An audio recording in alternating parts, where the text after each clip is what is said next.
یہ پانچویں چیز ہوئی. اس کے بعد یا رب بولتا ہے. جانتے ہیں یا رب کیوں کہا گیا یہاں؟ اس لیے کہ یہ وہ صفت ہے کہ جس صفت کا حوالہ اگر بندہ دے دے تو اللہ کا دریا رحمت جوش میں آ جاتا ہے. جانتے ہیں اللہ کی سب سے بڑی صفت کون سی ہے؟ صفت ربوبیت. اللہ کی سب سے بڑی صفت ربوبیت ہے. اور اسی صفت کے حوالے سے حضرت آدم نے اور حوا نے دعا مانگی تو دعا قبول ہو گئی. غلطی ہوئی، کہا گیا تھا بھائی پوری جنت کے اندر گھومو پھرو کھاؤ پیو لیکن دیکھو اس درخت کے قریب مت جانا. چلے گئے. بعد میں اپنی غلطی کا احساس ہوا، انہوں نے ایک دعا مانگی اللہ کے بتانے پر. ربنا، یہ دیکھ ربوبیت کا حوالہ، ربنا ظلمنا انفسنا وان لم تغفر لنا وترحمنا لنكونن من الخاسرین. ربوبیت کا حوالہ دیا، اللہ کا دریا رحمت جوش میں آ گیا اور آدم و حوا دونوں کو اللہ نے معاف کر دیا. فتاب علیہ، توبہ قبول ہو گئی. شیطان نے دیکھا یہ تو بڑا عجیب و غریب معاملہ ہے. آدم نے ربوبیت کے حوالے سے دعا مانگی، دعا قبول ہو گئی. لاؤ میں بھی اس صفت کے حوالے سے میں بھی ایک دعا مانگ لوں. ہاں شیطان نے بھی دعا مانگ لی. ہاں شیطان نے بھی ایک دعا مانگ لی. کہاں ہے؟ سورہ ہجر میں ہے، 14ویں پارے میں. کہتا ہے قال رب فانظرنی الی یوم یبعثون. اے میرے رب، میری بھی ایک دعا ہے. ربوبیت کا حوالہ شیطان بھی دے رہا ہے اور ایک دعا مانگ رہا ہے ربوبیت کے حوالے سے.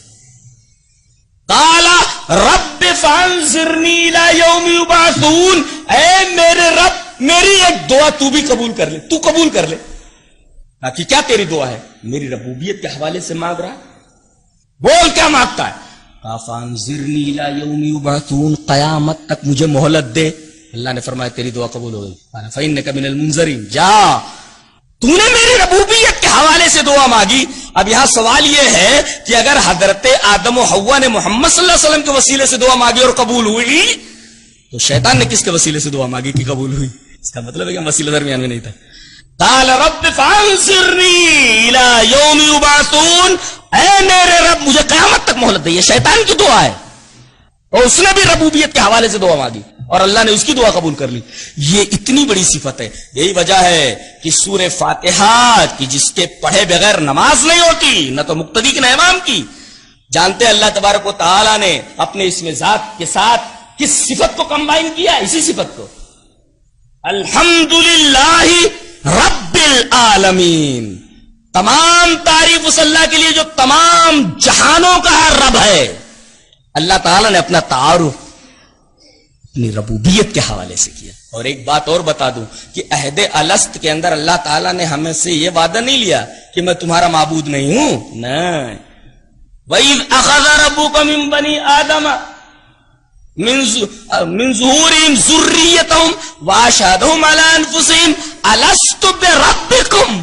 یہ نہیں کہا أَلَسْتُ بِإِلَٰهِكُمْ. اللہ تبارک و تعالی نے اپنی ربوبیت کا ہم سے وعدہ لیا کہ یہ اقرار کرو کیا تم یہ تسلیم نہیں کرتے کہ میں تمہارا رب ہوں؟ الست بربکم، کیا میں تمہارا رب نہیں ہوں؟ ہم سب وہاں موجود تھے. قیامت تک آنے والے تمام لوگ وہاں موجود تھے. تمام لوگوں نے اقرار کیا تھا بلا، کیوں نہیں آپ ہمارے رب ہیں. تو اللہ تعالیٰ نے عہد الست کے اندر اسی صفت کے حوالے سے اپنا تعارف کرایا تھا.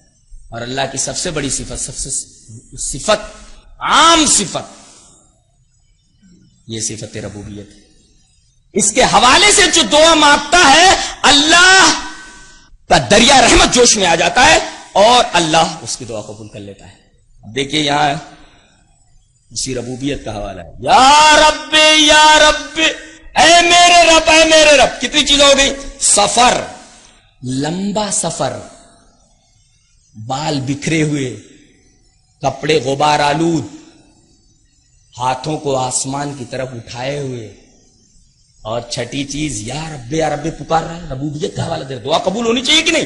لیکن نہیں، دعا قبول نہیں ہو رہی ہے. کیوں؟ وہ مطعمہ حرام، اس لیے کہ اس کا کھانا حرام، وہ مشربہ حرام، اس کا پینا حرام، وہ ملبسہ حرام، اور اس کا کپڑا حرام، وہ غذی بالحرام، اور اس کی پرورش ہی حرام رزق سے ہوئی ہے. فانا یستجاب لذلک، تو اس کی دعا کیوں کر قبول کی جا سکتی ہے؟ اللہ، اتنی خطرناک چیز ہے یہ رزق حرام.